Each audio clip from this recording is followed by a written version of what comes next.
कैसा रहा तजर्बा? एक तो ये, और दूसरा ये कि हज में सिखाता क्या क्या है। 3 हज कर लिए, लेकिन उसामा भाई ऐसे ही लगता है हमेशा कि पहला है, क्योंकि हज पे ऑलमोस्ट आपका हर पिलर ऑफ इस्लाम, उससे रिलेटेड जो लेसन्स हैं वो रिविजिट हो रहे होते हैं। तो नमाज वहाँ रिवाइज हो रही होती है, सबसे बड़ी बात।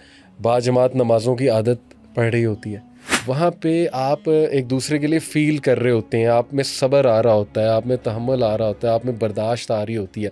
हम लोग गुनाह कबीरा के ऊपर ना पहरा देने की कोशिश करते हैं, हम छोटे गुनाहों से नहीं बचते। उन्होंने कहा कि no sin is minor if accompanied by consistency and no sin is major if accompanied by इस्तिग़फ़ार एंड तौबा। क्वालिटी ऑफ तौबा बड़ी कमाल है, रिग्रेट, क्वालिटी ऑफ रिग्रेट बहुत कमाल है। थोड़ा सा गीबत के बारे में ज़रूर बयान कीजिए कि कितना बड़ा गुनाह है ये। मेराज के सफ़र पे भी वैसे कुछ पनिशमेंट्स हमारे नबी ने देखी थी। सूरह हुजरात में अल्लाह ताला कहते हैं कि किसी की गिबत ना करो, क्या तुम में से कोई चाहेगा कि अपने भाई का मुर्दा गोश्त खाए। मुझे लगता है बीवी के हकूक पे बात कम हुई है, हकूक बहुत ज़्यादा है उस तरह से। तो इस पर थोड़ा सा अगर आप बयान कर दीजिए। शादी का एक मकसद अल्लाह ने बयान किया कि तुम सुकून का बायस बनो एक दूसरे के लिए। ये औरत का भी फ़र्ज़ है, शौहर का भी फ़र्ज़ है।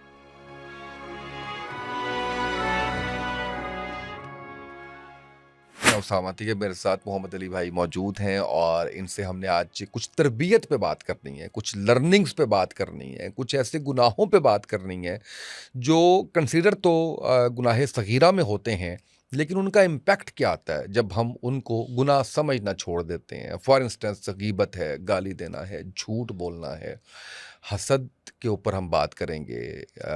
हज हमें क्या सिखाता है, वर्क लाइफ बैलेंस पे आज अली भाई हमें कुरान की रोशनी में समझाएंगे।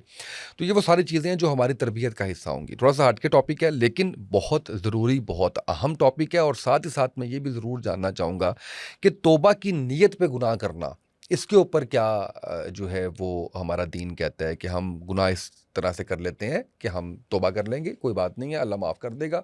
गुनाह करते रहते हैं, करते रहते हैं, 50 40 60 की उम्र में जाके माफ़ी मांग लेंगे, ठीक हो जाएंगे। तो इसके ऊपर भी मैं जानना चाहूँगा। अस्सलाम वालेकुम अली भाई, कैसे हैं आप? ठीक हैं, खैरियत से हैं? अल्लाह का शुक्र, अल्हम्दुलिल्लाह। अली भाई, हज की मुबारकबाद माशाल्लाह एक दफ़ा फिर से। और अल्लाह कबूल फरमाए, आपकी दुआएं कबूल करे, आपकी दुनिया और आखिरत को अल्लाह कामयाबी से भरपूर कर दे। अली भाई, कैसा रहा तजर्बा? एक तो ये, और दूसरा ये कि हज में सिखाता क्या क्या है। ऑडियंस से रिक्वेस्ट करूँगा दुआ ही दें कि तीसरा हज था मेरा, माशाल्लाह माशाल्लाह, अल्हम्दुलिल्लाह अल्हम्दुलिल्लाह। और 3 हज कर लिए, लेकिन उसामा भाई ऐसे ही लगता है हमेशा कि पहला है। हज सबसे अजीम इबादत है। मैं इसके दलाइल भी आपके सामने पेश करता हूँ, क्योंकि हज पे ऑलमोस्ट आपका हर पिलर ऑफ इस्लाम, उससे रिलेटेड जो लेसन्स हैं वो रिविजिट हो रहे होते हैं। नमाज हमारा पिलर है, प्रेयर इज़ अ पिलर। नमाज तो हम वहाँ पढ़ते हैं, और नमाज फिर वहाँ बहुत ही कमाल अंदाज से पढ़ते हैं। हरम में 1 लाख नमाज का सवाब है, मस्जिद नबवी में 1000 का सवाब है, सुभान अल्लाह। फिर वहाँ इमाम के पीछे पढ़ते हैं, बाजमात पढ़ते हैं, तो नमाज वहाँ रिवाइज़ हो रही होती है, सबसे बड़ी बात। बाजमात नमाज़ों की आदत पड़ रही होती है। आपको ये अल्लाह ताला लिटरली एक्सपोज कर रहा होता है कि अगर तू यहाँ पे फजर पे उठ रहा है, इसका मतलब तुझ में कैपेसिटी है उठने की लेकिन वापस जाके तो नहीं उठ रहा, तो ये सुस्ती है। ये कोई टेक्निकल मसला नहीं है, ये असल में सुस्ती है। टेक्निकल मसला होता है तो यहाँ भी ना उठा जाता, टेक्निकल मसला होता है तो यहाँ भी मस्जिद ना जाया जाता। तो इसलिए एक तो हमें वो एक्सपोज करता है हज ना, सुभान अल्लाह, हमारी ये चीज़ें। फिर वहाँ पे ये जो है फास्टिंग से जो लेसन्स निकलते हैं, बेसिकली मैं उसकी बात कर रहा हूँ। ऑल्दो वहाँ रोज़े तो नहीं रखते, लेकिन फास्टिंग से जो लेसन्स निकलते हैं कि उम्मत का सोचना अपने से निकल के। वहाँ मिना में रूम शेयर कर रहे होते हैं, टेंट शेयरिंग होती है, वहाँ पे आप एक दूसरे के लिए फ़ील कर रहे होते हैं, आप में सब्र आ रहा होता है, आप में तहम्मुल आ रहा होता है, आप में बर्दाश्त आ रही होती है, आपको गुस्सा चढ़ रहा होता है, आपको किसी की आदत नहीं पसंद आ रही होती, लेकिन फिर भी आप बर्दाश्त करते हैं, यार मेरा मुसलमान भाई है, कोई बात नहीं, मैं हज करने आया हूँ। तो ये सारे लेसन ज़कात से, फास्टिंग से निकलते हैं। ये सारे लेसन इकट्ठे हो रहे हैं हज पे। और हज पे तो टाइटल्स और डेजिग्नेशन सब ख़त्म हो जाते हैं। ओए होए सर, मैं मुज़दलिफ़ा में ना एक रात होती है, जिसको नहीं पता उसको बता देता हूँ। हज शुरू होता है 8 ज़िलहज को। मिना जाते हैं, मिना में एक रात गुजारते हैं, फिर 9 को अरफात जाना होता है, वहाँ पे मगरिब तक होते हैं, मगरिब के बाद मुज़दलिफ़ा जाना होता है। मुज़दलिफ़ा में आपको रात गुजारनी खुले आसमान के नीचे, वहाँ कोई टेंट नहीं है, कोई होटल नहीं है, सब के लिए सेम है खुला आसमान। सर वहाँ पे एक अजीब मंज़र देखा मैंने, उसकी वीडियो भी बनाई थी, सोशल मीडिया पे अपलोड की।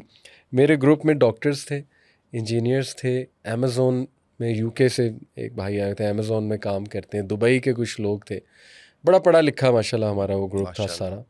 सर एक अजीब मंज़र देखा कि सब एहराम में हैं, कंकरियाँ चुन रहे हैं और मिट्टी में हाथ डाले हुए हैं, कंकरियाँ उठा रहे हैं, कंकरियाँ चेक कर रहे हैं कितनी बड़ी है, वो एक जी बताई जी गई है अमाउंट जी। कि इतनी बड़ी होनी हम्म। चाहिए, वो चेक करके डाल रहे हैं अपने बैग्स में। पीछे से एहराम थोड़ा सा वो हो रहा है, ऊपर हो रहा है, कमर नंगी हो रही है, यानी वो हेल्पलेस सिचुएशन कि वहाँ पे सबकी औकात आ गई सामने कि चाहे तुमको बिजनेसमैन हो, एंटरप्रेन्योर हो, सीईओ हो, सीओओ हो, कोई भी हो, स्पीकर हो, डॉक्टर हो, इंजीनियर हो, देखो यहाँ पे कंकरियाँ चुन रहे हो तुम। वाह यानी क्या वो वाह। मंजर था, क्या ह्यूमिलिटी, क्या इंसान को वो ह्यूमिलिटी वहाँ याद आ जाती है, सुभान अल्लाह। और अल्लाह की रज़ा के लिए चुन रहे। तो इतने लेसन्स हैं, आई विश इस पे तो खैर 2 घंटे भी मैं बात करता रहूँ कम है। और बस आखिरी यही है कि जितना हज के सारे प्रोसीजर्स हैं वो आपको क़यामत की याद दिलाता है। नफ्सा नफसी क्राउड होगा बहुत ज़्यादा, सब जो है वो एक तरह के उसमें अटायर अटायर तो नहीं होगा उस दिन, बरहना हो गया रसूलुल्लाह ने फरमाया, लेकिन तवज्जो नहीं जा रही होगी एक दूसरे की तरफ क्योंकि होलनाकियाँ ऐसी होंगी। लिटरली हज में भी सर नफ्सा नफसी नज़र आ जाती है, धूप है, गर्मी है, हर बंदा चाह रहा है पहले मैं पहुंच जाऊँ रमी करने, सब एक लिबास में जा रहे हैं, यूनिटी के साथ जा रहे हैं। तो इतना कुछ रिविज़िट होता है वहाँ पर, तो इस पे जैसे मैंने कहा ना 2 घंटे भी लगे तो बहुत कम है। और हज सर आपको ना, अगर तो सही नीयत से किया है, अगर तो आपने अल्लाह की रज़ा के लिए किया है, रेस्ट एश्योर्ड हज आपकी अकड़ भी निकाल देगा, आपका मसला भी हल कर देगा, और हज जो है ना आपको कंसिस्टेंसी भी दे देगा इंशाल्लाह। बट कंडीशन है इखलास इंशाल्लाह। वाह वाह। अच्छा अली भाई, रिस्क से अगर मैं बात करूं, रिस्क किन चीज़ों से बढ़ता है, उसमें जहाँ तक मैंने पढ़ा सुना कि उसमें उम्रा और हज भी हैं।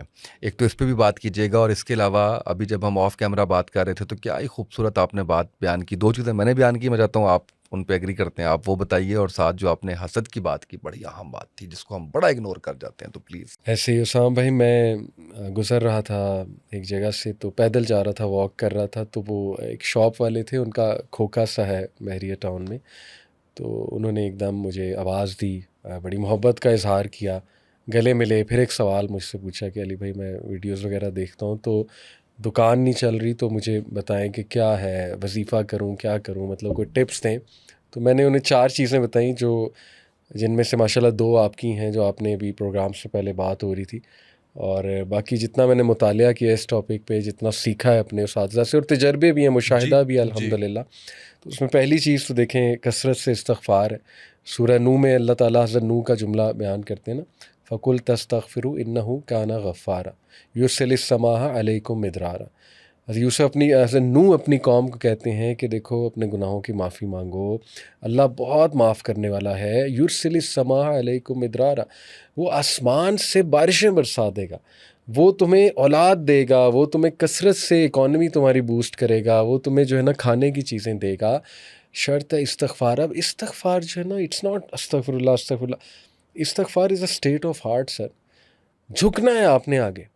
देखें, मैं आपको सॉरी बोलूँ किसी गलती पे और बस कहूँ उसाम भाई सॉरी, लेकिन झुक नहीं रहा, दिल में नहीं है कि उसाम भाई से मैं सॉरी करूँ, मैंने इनको हर्ट किया है, मैं इनसे माफ़ी मांगूँ, तो that is not a sorry.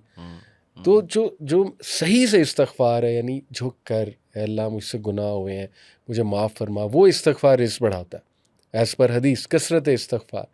अच्छा, दूसरा कुरान ने रूल दे दिया, लाइन शकरतुम लाज़ीदन्नकुम, शुक्र करो मैं इजाफ़ा करूँगा उसमें।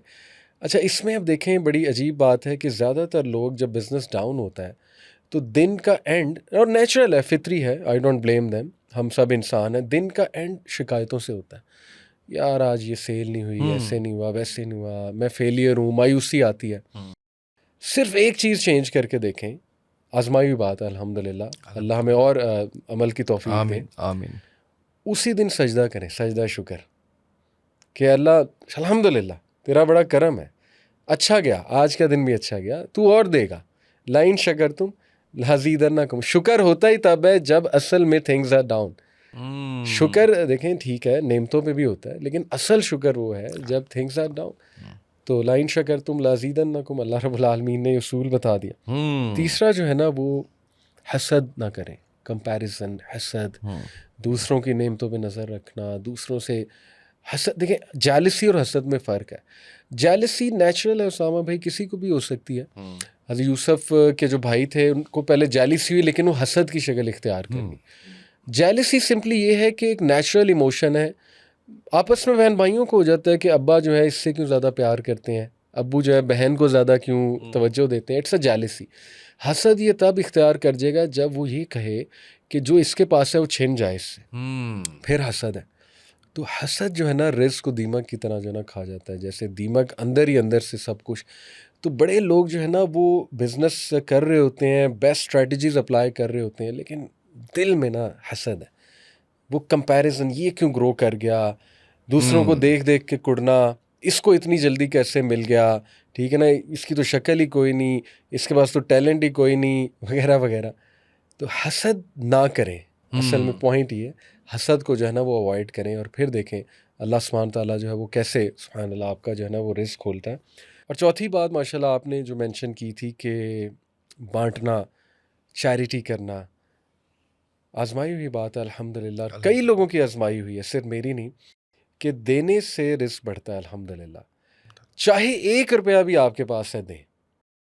अल्लाह ताला कुरान में कहते हैं जन्नतियों की एक जो है ना वो सिफ़त बयान करते हैं, काफ़ी सिफ़ात में से one of the qualities is कि जो तंगी में और फरागी दोनों में जो है वो ख़र्च करते हैं, तंगी में भी और दूसरी स्टेट में भी। तनसुई बुखारी, ऑडियंस से मैं कहूँगा कि उस पर रिसर्च करें, who is he, TANSUI Bukhari, तनसुई बुखारी। मलेशियन बिजनेसमैन है, दुनिया के सबसे बड़े राइस एक्सपोर्टर हैं। इन्होंने खुद अपनी सक्सेस स्टोरी सुनाई हुई है कि ये एज अ यमनी रेफ्यूजी आए थे मलेशिया में। तो इन्होंने इनके पास कुछ नहीं था, इनकी वालदा के पास कुछ नहीं था, यतीम थे। तो इन्होंने टमाटर बेचा पहले दिन, बड़ी फेमस स्टोरी है। और उससे 10 रिंगीत का प्रॉफिट हुआ, या शायद 2-3 दिन बाद जो भी इनका पहला प्रॉफिट था वो 10 रिंगीत का था। तो वालदा के हाथ में 10 रिंगित ला के रख दिए, मलेशियन करेंसी। तो कहते हैं कि मेरी वालदा ने कहा कि हाफ़ चैरिटी कर दो। तो कहते हैं कि मैं एकदम थोड़ा हुआ, मैंने कहा नहीं नहीं वालदा, एक कर देते हैं, आधा कर देते हैं, बाद में करेंगे, इंशाल्लाह अल्लाह और देगा तो और करूँगा। कहती नहीं, कहती तुम्हें पता नहीं है कि ये जो तुम चैरिटी निकालोगे ना, इसकी क्या ही बात है, क्योंकि लन तनालुल बिर्रा हत्ता तुनफिकू मिम्मा तुहिब्बून, कुरान मजीद में 4 पारा ऐसे शुरू होता है ना। अल्लाह कहते हैं तुम कभी नेकी नहीं अचीव कर सकते जब तक उससे ना खर्चो जिससे मोहब्बत है। उन्होंने कहा ये सबसे पाकीज़ा माल है, मेहनत से लेकर इससे निकालो, और मेरी ख्वाहिश आदि निकालो। हालांकि इस्लाम की ये डिमांड नहीं है कि आधी चैरिटी कर दो, लेकिन स्काई इज़ द लिमिट, हर बंदे के ईमान और तवक्कुल की बात है। कहते कि मैंने उनकी बात पे अमल करके आधा निकाल दिया। वो दिन और आज का दिन तो कहते हैं आपके सामने, अल्लाह ताला ने, मैं समझता हूँ मुझे उसकी बदौलत। और उसाम भाई आपको सच बताऊँ, इस पर केस स्टडीज़ हैं, ये सब तुक्के हैं। आप मेहनत भी करें, आप डिग्रीज भी कर लें, एट द एंड मिलना वो है जो अल्लाह ने लिखा हुआ है आपके लिए। हैविंग सेड इट, मेहनत करनी है। जिस एज में आप और मैं है ना, जी, यहाँ जी, पे जी, बड़े अच्छे से ये बात समझ आती है। सर। ये शायद 22-23 साल की उम्र में थोड़ा, और मैं समझता हूँ प्रोसेस है, ठीक है, प्रोसेस। तब समझना भी है। मैं अली भाई से छोटी सी एक बात, मुझे ग्रुप नहीं याद आ रहा अभी, मैं एक ऐसे ग्रुप को भी जानता हूँ पाकिस्तान के अंदर जो अपनी इनकम का 80% चैरिटी करते हैं। बड़ा ग्रुप है, आप अंदाज़ा कीजिए कि उसका वॉल्यूम कितना बड़ा होगा। मैं प्रॉफिट नहीं कह रहा, यानी आप कह लीजिए कि अगर सेल्स है तो उस सेल्स में से क्या वो है, वो अपना 80% जो है वो चैरिटी करते हैं। और सर ये जो है अलबेक जी, इसकी पूरी केस स्टडी है। आपको पता है कि इनके जो वालिद साहब थे जो फौत हो गए, जिन्होंने अलबेक स्टार्ट किया था, अलबेक आपको पता है बाय द वे 1970s का ब्रांड है। हम तो ये समझते हैं कि अभी का ब्रांड है, 1970s का ब्रांड है। तो ये शुरू में इतना नहीं चलता था।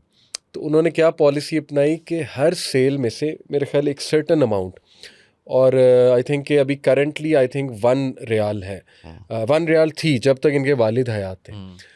अच्छा, जब वालिद फौत हुए तो बच्चे रिवर्स कर सकते थे या ख़त्म कर सकते थे। अब वो बच्चे भी बड़े नेक हैं, उन्होंने डबल द अमाउंट कर दिया। मेरे ख्याल अब 2 रियाल हर सेल में से जो है ना वो चैरिटी को जाता है, समथिंग लाइक दिस।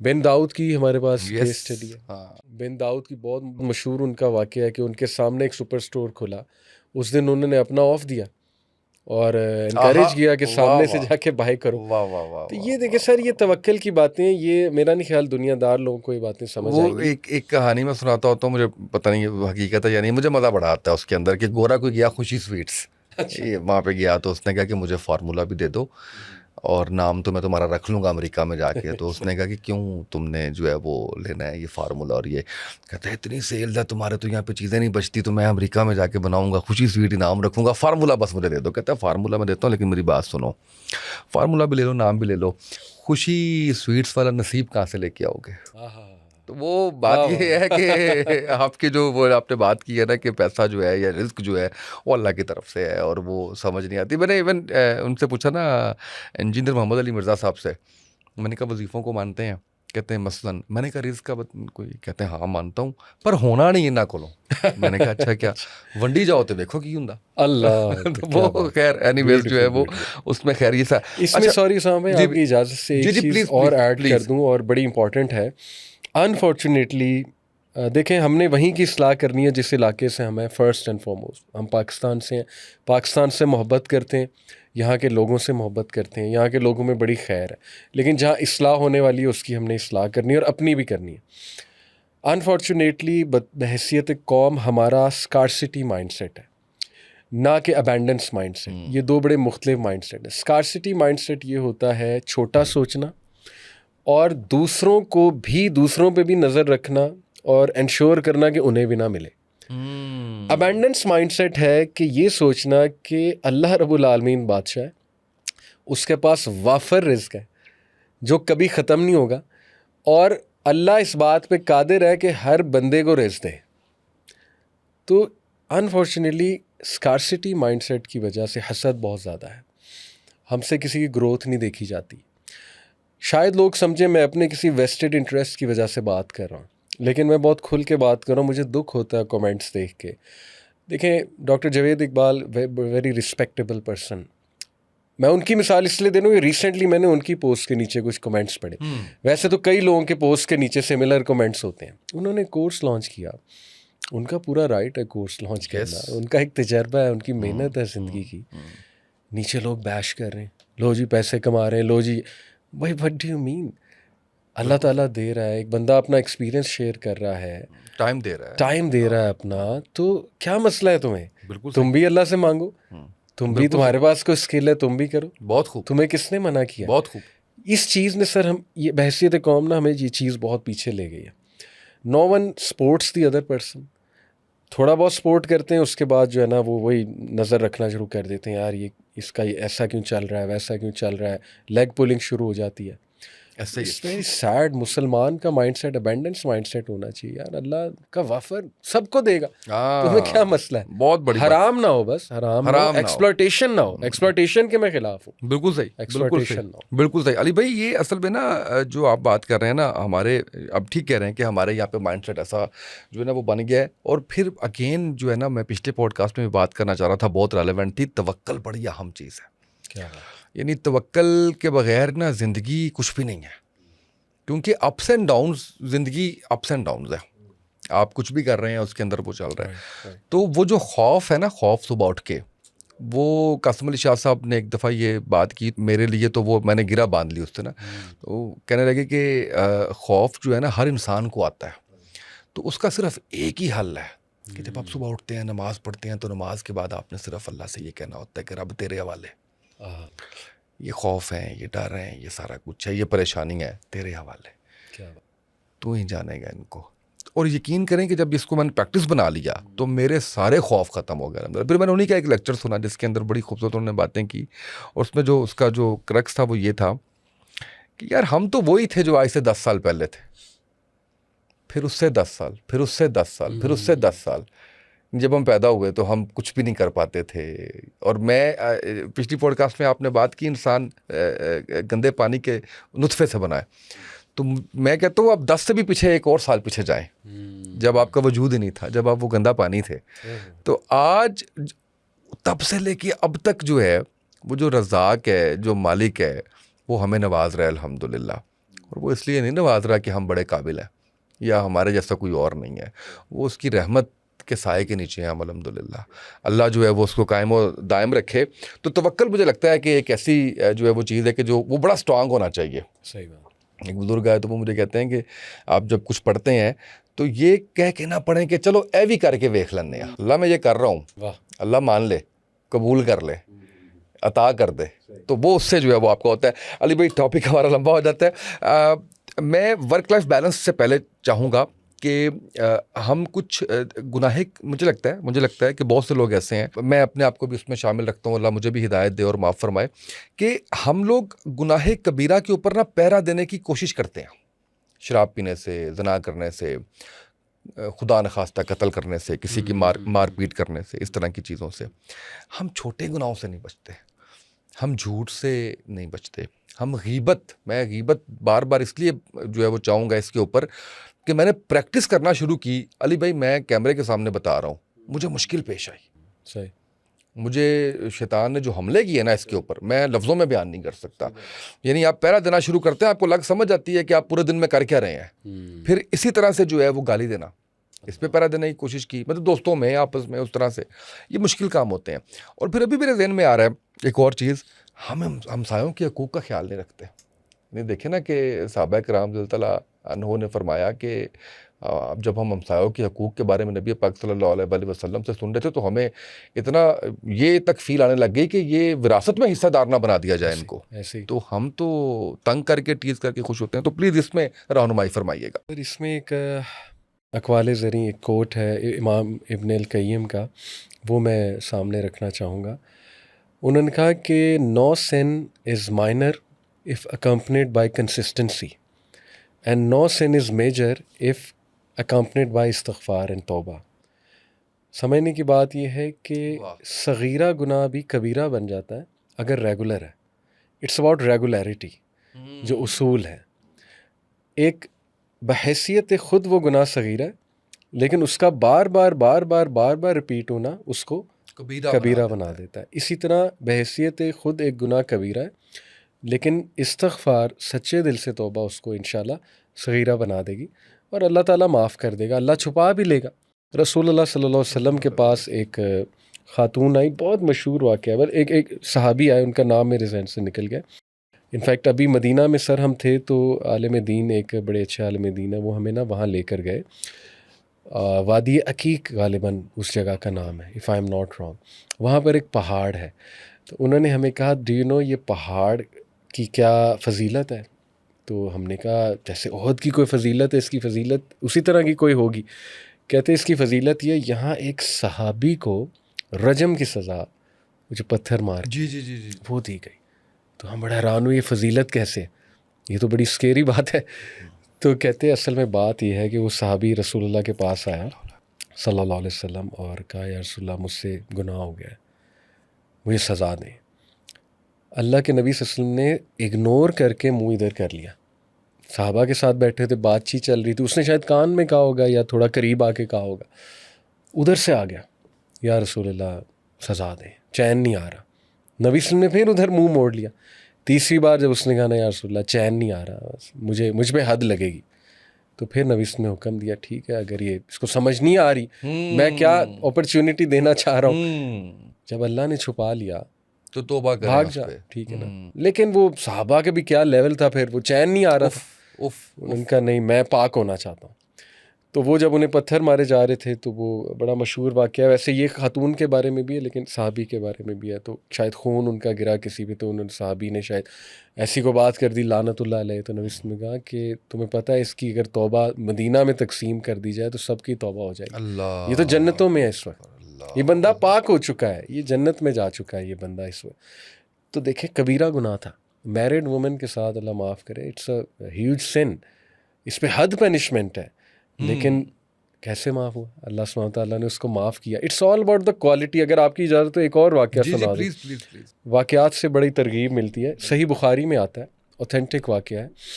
एक शख्स था, ग़ालिबन बनी इसराइल का, नबी सल्लल्लाहु अलैहि वसल्लम ने फरमाया कि कोई ऐसा गुनाह नहीं था जो उसने ना किया हो, कत्ल, शराब, ज़िना, यू नेम इट। जब वो मरने वाला था ना, उसने अपने बच्चों को एक वसीयत की। आपने सुना होगा, बड़ा मशहूर वाक़या है कि जब मैं मरूँ ना, cut my body into pieces, मेरे बॉडी को कट करना पीसीज में, उन पीसीज को जलाना, उस राख को जगह जगह बहा देना। नबी सल्लल्लाहु अलैहि वसल्लम फ्यूचर का सीन बता रहे हैं, अल्लाह ताला ने ज़ाहिर उन्हें फ्यूचर का सीन बताया वही के थ्रू, कि क़यामत वाले दिन वो शख्स अल्लाह के सामने आता है, या वैसे उसकी अल्लाह से मुलाकात हुई और अल्लाह उससे पूछते हैं कि ये तूने क्यों किया, ये जो तूने किया तो गैर शरई अमल है भाई, दफन होता। उसने कहा या मेरे रब सच बताऊं तेरे डर से, आई कुडंट फेस यू, मैंने अपने बच्चों को कहा कि मुझे फना कर दो, कि मैं राख बन जाऊँ, मैं किसी तरह उठूँ ना और मैं अपने रब को फेस ना करूँ। तो नबी सुन कहते हैं अल्लाह ने कहा ऐसा है, कहता हाँ यार अब तो अल्लाह कहेंगे अच्छा ठीक है। अल्लाह अकबर, अल्लाह अकबर। यू नेवर नो सर, आपका कबीरा तरीन गुनाह है, क्वालिटी ऑफ तौबा बड़ी कमाल है, रिग्रेट, क्वालिटी ऑफ रिग्रेट बहुत कमाल है, तो माफ़ हो जाएगा। और आपका सगीरा गुनाह है, तो फिर ये हदीस याद रखें, सही मुस्लिम की हदीस है, अल्लाह के नबी ने कहा कि एक शख्स मजाक में दूसरों को हंसाने के लिए या वैसे कोई ऐसी बात करता है जो उसके नज़दीक कुछ नहीं है, उसे एहसास भी नहीं होता, लेकिन वो बात अल्लाह को इतनी बुरी लगती है कि अल्लाह उसको जन्नत से उठा के जहन्नम की गहराई में फेंक देता है, यानी उसका दर्जा इतना लो कर देता है। तो ये असूल याद रखें कि सगीरा गुनाह भी कबीरा बन सकता है अगर उसमें ना इग्नोरेंस है, कंसिस्टेंसी से चल रहा है, एहसास ही नहीं है कि मैं कर क्या रहा हूँ, तो वो फिर कबीरा बन जाए। अच्छा, ये आपको याद होगा एक दफ़ा पहले भी बात हुई थी, मैं दोबारा इस पर बार बार करूँगा, मेरा बड़ा दिल दुखता है इस बात के ऊपर कि हमें ना नबी पाक सल्लल्लाहु अलैहि वसल्लम के दौर के अंदर भी जो है वो आयात का मैं तो मजाक उड़ाना ही कहूँगा कि आयात का मजाक उड़ाने का बड़ा सख्ती से जो है वो मना किया गया है। अच्छा, आज हम लोग ना मैंने आपको याद है एक दफ़ा मैंने कहा था मैं शेयर भी करूँगा, ए ईमान वालो कुरान की आयत है, ठीक है, हम इतना बेदरेग इसका इस्तेमाल करते हैं, अल्लाह मुझे माफ़ फरमाए, मैं सिर्फ समझाने बताने के लिए, ए ईमान वालो सीधे हो जाओ, सही बजट आ गया जे, सही, हम ये फेसबुक पे स्टेटस बड़े आराम से लगा देते हैं इस चीज़ को समझे बगैर और किए बगैर कि हम जो है वो क्या कर रहे हैं, वो जो आपने कहा ना मजाक में हंसाने के लिए या वो उस तरह से, तो मेरा ख्याल है कि ये चीज़ भी उसी ज़ुमरे के अंदर जो है वो। सर ऐसी फरिश्तों के ऊपर मजाक, फरिश्ते कितने होली बींग्स हैं, बड़े बड़े जोक्स बने हुए फरिश्तों के ऊपर, बड़े बड़े जोक्स जन्नत और जहन्नम पे बने हुए हैं। नाउज़ुबिल्ला अल्लाह पे, नाउज़ुबिल्ला इस तरह से भी जो है वो उसके ऊपर, और मेरा ख्याल है कि इस चीज़ की जितनी हम वो करें वो कम है। थोड़ा सा गीबत के बारे में ज़रूर बयान कीजिए कि कितना बड़ा गुनाह है ये। रसूलुल्लाह सल्लल्लाहु अलैहि वसल्लम ने उनको ख्वाब दिखाया गया था ना, मेराज के सफ़र पे भी वैसे कुछ पनिशमेंट्स हमारे नबी ने देखी थी। एक बड़ा तवील ख्वाब भी आता है कि ख्वाब में नबी सल्लल्लाहु अलैहि वसल्लम को जहन्नम की जो सज़ाएं हैं वो दिखाई गई थी। तो उसमें एक शख्स था जो बड़ा ही बोसीदा बुसा हुआ रोटन गोश्त खा रहा था, और उसके वो जब चबाता था खून निकलता था, यानी बड़ी वो कराहत अंगेज़ वो साइड थी। यानी आप सोचें कि गाय का बड़ा गंदा गोश्त पड़ा और कोई उसको खा रहा हो, कितनी कराहत अंगेज़ वो एक वो साइट होगी। तो फरिश्ते से पूछा कि ये कौन है, तो अल्लाह के नबी सल्लल्लाहु अलैहि वसल्लम को जवाब मिला कि ये वो है जो अपने भाइयों की बाकियों की ग़ीबत करता है, तो ये इसकी अब खुराक है। क्यों? क्योंकि सूरह हुजरात में अल्लाह ताला कहते हैं कि किसी की ग़ीबत ना करो, क्या तुम में से कोई चाहेगा कि अपने भाई का मुर्दा गोश्त खाए? तो अल्लाह ताला ने उसको मुर्दा गोश्त खाने से तशबीह दी, और लिटरली रसूलुल्लाह को दिखाया गया कि जहन्नम में अल्लाह माफ़ करे वो इंसान मुर्दार गोश्त खा रहा है। इसी तरह अल्लाह के नबी सल्लल्लाहु अलैहि वसल्लम ने फरमाया कि दो चीज़ों की मुझे गारंटी दे दो, ज़बान की और शर्मगाह की, तो मैं तुम्हें जन्नत की गारंटी देता हूँ। इसी तरह एक और हदीस है कि सबसे ज़्यादा लोग जहन्नम में ज़बान की वजह से जाएंगे, सबसे ज़्यादा लोग जहन्नम में ज़बान की वजह से जाएंगे। और इसमें गीबत भी है और झूठ भी है और मजाक के गीबत अंदर भी टॉप वो पे सारा, और गाली और वो सारा top of the top list पे सर गीबत गीबत है। क्यों?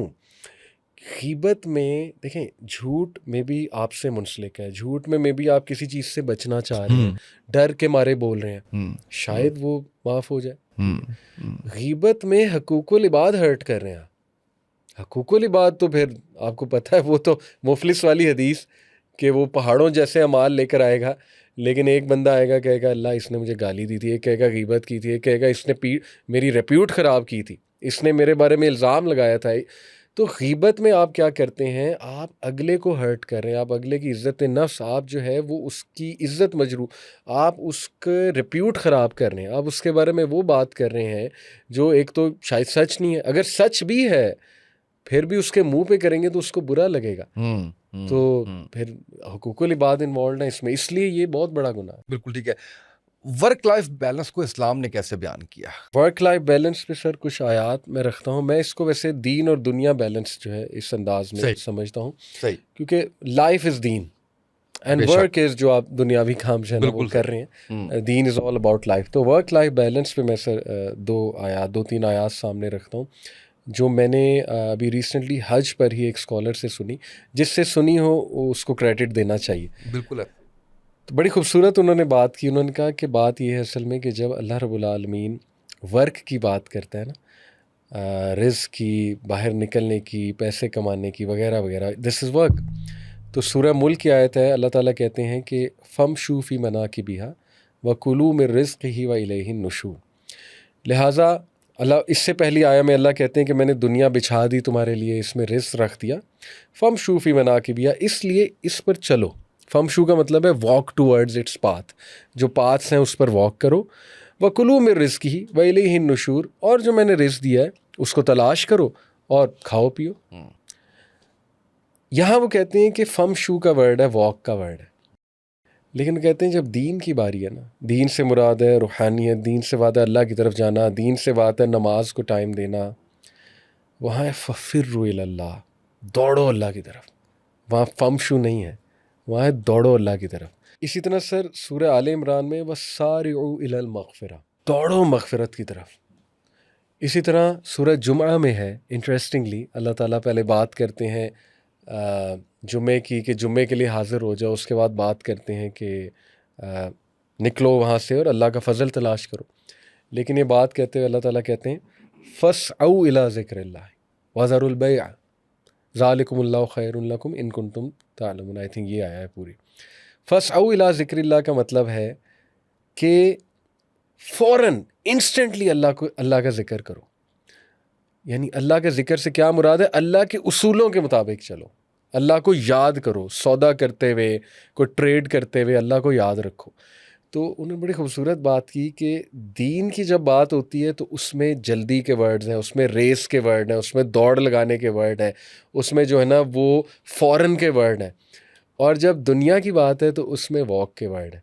तो वो कहते हैं कि यहीं से समझ जाओ कि वर्क लाइफ बैलेंस आपने कैसे करना वाह है, वाह वाह और वाह। इसकी वजह क्या है कि अगर तुम दीन को टाइम दोगे ऑटोमेटिकली वर्क में बरकत डाल देगा अल्लाह ताला। तो मेरे ख्याल में इन दो चीज़ों के मद्देनज़र ना हमें इस चीज़ को समझने की ज़रूरत है कि दीन को कितना टाइम देना है और दुनिया को दुनिया को कितना टाइम देना है, बिल्कुल सही है। अच्छा अली भाई, हुकूकुल इबाद की आपने बात की, तो उसके अंदर हम लोग माँ के हकूक़ के, बाप के हकूक़, बहन भाइयों के हकूक़ की बात करते हैं।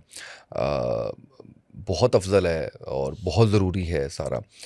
ख़ावंद के हकूक़ पे बात करते हैं। मुझे लगता है बीवी के हकूक़ पे बात कम हुई है, हकूक़ बहुत ज़्यादा है उस तरह से। तो इस पर थोड़ा सा अगर आप बयान कर दीजिए। इस पर मैं वैसे सर एक नसीहत बीवियों को और शौहरों दोनों को करूँगा, दोनों जेंडर्स को, मेल फीमेल को, कि अगर हम सिर्फ अपने फ़राइज़ पे फोकस करें ना तो इंशाल्लाह एक पॉजिटिव अप्रोच है। जैसे एक है बीवी के हकूक़, एक है शौहर के फ़राइज़, बात दोनों सेम है। जो शौहर के फ़राइज़ हैं वो एक्चुअली बीवी के हकूक़ हैं। लेकिन जब हकूक़ मेंटालिटी ना थोड़ी सी शायद वेस्टर्न मेंटालिटी ज़्यादा है, आपको पता है राइट्स मूवमेंट, वहाँ हर बात ना वो इंची टेपी लेके के बैठ जाते हैं और नापने लग जाते हैं, ये राइट्स हैं, ये राइट्स हैं, ये राइट्स हैं। तो हमारा दीन जो है ना वो ज़्यादा फोकस फ़राइज़ पे करता है, कि अपने अपने फ़राइज़ पे जो है ना वो। तो मैं इसको आपके सवाल को थोड़ा सा आपकी इजाज़त से रिफ्रेम कि शौहरों के क्या फ़राइज़ हैं। अच्छा, अगर इसमें एक छोटी सी चीज़ मैं आपसे शेयर कर लूँ फ़राइज़ के हवाले से। मेरे एक टीचर है इमरान हबीब साहब, मैं समझता हूँ कि दौरे हाज़िर के वली अल्लाह हैं, छुपे हुए और वली अल्लाह, ना सोशल मीडिया ना मीडिया पे। मैंने इंग्लिश पढ़ी उनसे, इंग्लिश पे बड़ी उनकी ग्रिप है, बड़ी शानदार ग्रिप है। तो उन्होंने वो पूछा करते थे हर किसी से कि कुरान से क्या सीखा आपने। तो एक दिन हमने पिछली पॉडकास्ट में बात की कि कुरान मोइज़ा है, उसके मुताबिक उसको समझ आती है कि जो उसको चाहिए होता है अल्लाह वो अता कर देता है। तो उनसे किसी ने सवाल किया आपने क्या सीखा है, तो उन्होंने फरमाया कि मैंने ये सीखा है कि कुरान फ़राइज़ बताता है, हकूक की कहीं बात नहीं है। Beautiful beautiful. तो वो जो आप बात कर रहे हैं वो वही वाली बात है Exactly. कि कुरान को अगर आप बगौर पढ़ लीजिए तो उसमें सिर्फ और सिर्फ फराइज की बात है, कहीं हक की बात, क्योंकि वो लाज़िम मलज़ूम है, वो हो जाना है। तो फराइज जो आपके फ़राइज़ हैं वो अगले का हक वो है। अगले का हक है जी। तो प्लीज़, शौहरों के जो फ़राइज़ हैं उसमें सबसे पहले तो है जो सूरह रूम की आयत से साबित होता है, लितस्कुनु इलैहि, कि शादी का एक मकसद अल्लाह ने बयान किया कि तुम सुकून का बायस बनो एक दूसरे के लिए। ये औरत का भी फ़र्ज़ है, शौहर का भी फ़र्ज़ है। अब इस सुकून में जिस्मानी सुकून है टॉप ऑफ द लिस्ट। मकासिद निकाह में बीवी का ये राइट है और शौहर पे फ़र्ज़ है बीवी के जिस्मानी हुकूक पूरे करें, और बीवियों पे भी बहुत फ़र्ज़ है कि वो शौहर का जो है ये वाला राइट पूरा करें। और इसमें अनफॉर्चुनेटली हमारे माशरे में बात नहीं होती, इसकी बहुत कमी है। इसलिए बात नहीं होती, टैबू टॉपिक है, हया वाला टॉपिक है, शायद औरतें शेयर करते हुए थोड़ा सा शर्माती हैं, लेकिन इस पे बात होनी चाहिए। दूसरा, इसमें जहनी सुकून आ जाता है कि आपने उसे जहनी सुकून फराहम करना है, जहन्नम नहीं बनाना उसके लिए अपना घर। उसी पे सारा प्रेशर डाल देना, उसी पे हर जिम्मेदारी डाल देना, उसी को कहना कि तुम जानो मेरे घर वाले जाने, तुम जानो मेरी बहनें जाने। भाई आप मर्द हैं, आप कवाम हैं, आपने इंश्योर करना है कि आप उसके लिए घर में सुकून। हाँ, मैं ये नहीं कह रहा अपने माँ बाप और बहनों से लड़ाई लड़ें, लेकिन थोड़ा मैनेजमेंट सीखें ना। बाहर जो आप कोलीग्स की लड़ाइयाँ सॉल्व करवाते हैं, वहाँ जो जहन सर्व कर रहे हैं वो घर में भी थोड़ा सा कर लें। बहुत खूब। तो ये जहनी सुकून फराहम करना, ये उसकी जो उसका हक है आपकी वाइफ का, और आपका फ़र्ज़ है ऑब्वियसली।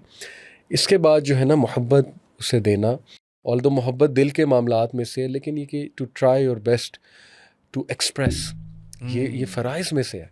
नबी सल्लल्लाहु अलैहि वसल्लम ने फरमाया कि जो शख्स अपनी वाइफ को नवाला खिलाता है, उसके मुंह में नवाला डालता है, अल्लाह मुस्कुराता है उस शख्स पे।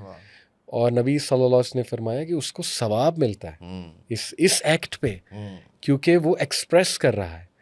तो ये जो आजकल हमने अनफॉर्चुनेटली, उसाम भाई आपको एक बात बताऊं, हम हैं बॉलीवुड जनरेशन, मैं और आप, स्पेशली मैं और आप। आज के तो हॉलीवुड हैं ज़्यादा, जेन ज़ी।